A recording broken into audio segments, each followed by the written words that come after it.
हम्म।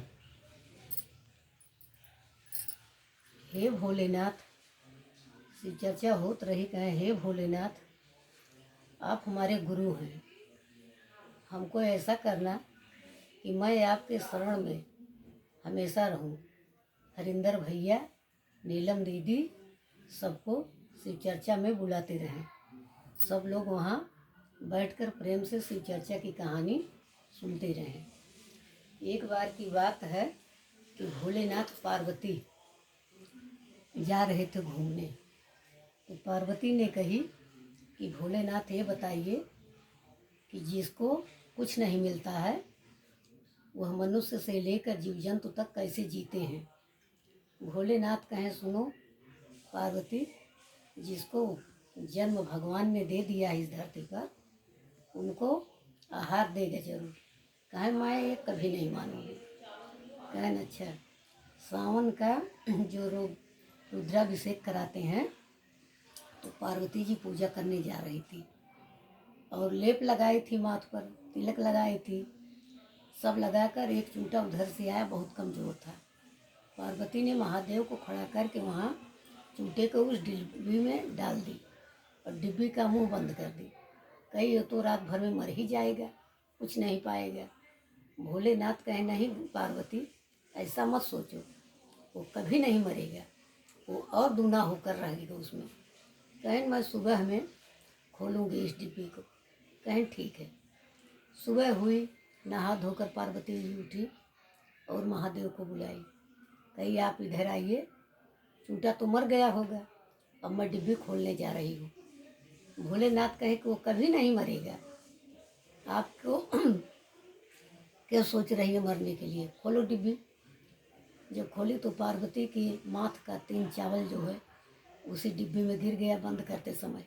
पार्वती नहीं देख पाई। सुबह जब खोली तो चिमटा उसी में इतना मोटा हो गया और 3 चावल उसमें और बचा, उसी में खाकर वो खूब मोटापन छाया उसको। सवेरे महादेव बोले कि देखो चूंटा मरा। कहें कि ये आपकी कुछ करामात है, आप ही ने ये सब किया है। भोलेनाथ बोले कि मैं तो आपके साथ साथ हूँ, तो इसको क्या किया मैं। तो कहें, नहीं, आप ही किए हैं जो किए हैं। कहें, अच्छा चलो आगे बढ़े। भोलेनाथ पार्वती फिर गई तो एक चबूतरा था, उस पर बैठे दोनों जने और उधर से एक कुत्ता बैठा था झाल में, उसके 3 ही पैर थे, एक नहीं था। पार्वती बोली, महादेव, अब ये तो एकदम अनाथ है, इसका पेट कैसे भरेगा। कहें कि देखिए पार्वती, इनको और अच्छे से भोजन मिलेगा। कहें, कैसे। कहें, देखो यहीं देखकर बैठ कर देखती रहो।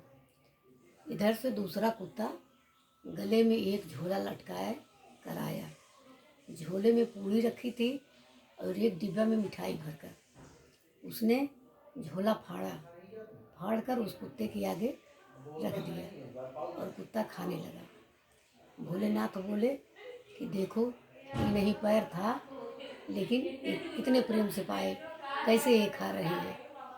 तो कहें कि हमको विश्वास नहीं है कि सब क्या है हो रहा है, आप ही लीला रच रहे हैं सब। और कहें, जहाँ आप बैठी हैं वहीं मैं भी बैठा हूँ, तो कौन इसको किया, मैं तो साथ साथ हूँ। कहें कि हाँ, लेकिन हमको विश्वास नहीं है।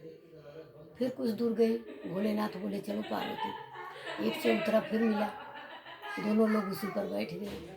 वहाँ 3 कोढ़ी थे, उनको हाथ पैर कुछ नहीं था, खाया केवल शरीर बनी थी और मुंह था। तो कहें कि अब इनको कौन खिलाएगा, इनको तो कुछ नहीं मिलेगा। कहें, उनको और अच्छे से भोजन मिलेगा। बोले कि दिखाओ मुझे। उधर से परदेसी आ रहे थे, एक औरत थी, उनका आदमी, वो सब बैठे। औरत की नज़र पड़ी कोढ़ी पर, उसने कही, हे भो उसने कही अपने आदमी से कि कहते अगर आप हमको बोलते नहीं तो मैं एक काम करना चाहती हूँ। बोले, क्या। नहीं बोलूँगा, बताइए। तो कहने लगी, कहें, ये जो 3 लोग बैठे हैं, हमारी इच्छा है कि ये झोले में जो खाना हम लोग रास्ते के लिए लिए हैं मैं इन लोग को खिला दूँ। कहें, मैं कुछ नहीं बोलूँगा, तुम्हारी इच्छा है जाकर खिला दो। वो है औरत खाना लेकर आई और बोतल का पानी जो साथ में था, बोतल का पानी खोली, तीनों का मुंह धोई, अपने रुमाल से मुंह पोंछ दी, तीनों को प्रेम से खाना खिलाई। कहे कि हमारा ही इच्छा है कि मैं तीनों को खिला दूँ। कन खिलाओ, मैं कुछ नहीं कहूँगा। खिला दी खाना, तीनों खाए। फिर उन लोग का मुंह धोकर पोंछ कर अपने रुमाल से और आ गई पार्वती महादेव के पास। अब गाड़ी में गई, गाड़ी से गई बाजार में, वहाँ अपने लिए खरीदी और खाई, और उन लोग का पेट भी भर दी, अपने भी खा ली। भोलेनाथ बोले पार्वती, कहीं ना महादेव, कहें देखिए इनको भी मिला कि नहीं।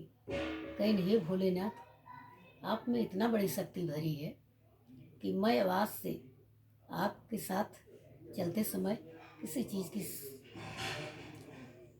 चीज़ की मैं शर्त नहीं लगाऊंगी। आप इतने दानी हैं और मैं इतना देख कर चली आई रास्ते में, और सब लोग एकदम भरे पूरे हैं, तो आज से मैं आपके कोई गलती अपनी मान लेती हूँ और आपसे कुछ नहीं शरारत कर सकती। कि कोई इस धरती पर कैसी है और जिसको जन्म मिला है तो मुँह चीरा गया है, आहार सब लोग को मिलता जा रहा है।